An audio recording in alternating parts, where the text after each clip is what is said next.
தினந்தோறும் வந்தாலும் சந்தோஷமே 2-3 ஆடி மாசம் வர வேணுமே தினந்தோறும் வந்தாலும் சந்தோஷமே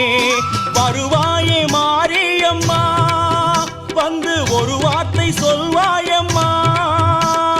சூலத்தோடு உன்னை கண்டா சொக்குதம்மா மனசு அம்பை அடி நடை கேட்டு துள்ளுதோ உன் கொலுசு சிங்கமுதுகேறி வந்து ஆடடியம்மா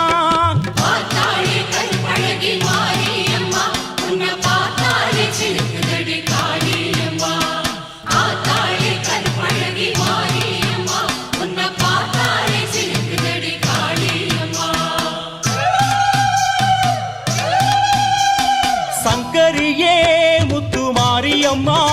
உன்னை நம்பி வந்தோம் இங்கு வாரும் அம்மா சங்கரியே முத்து மாரியம்மா உன்னை நம்பி வந்தோம்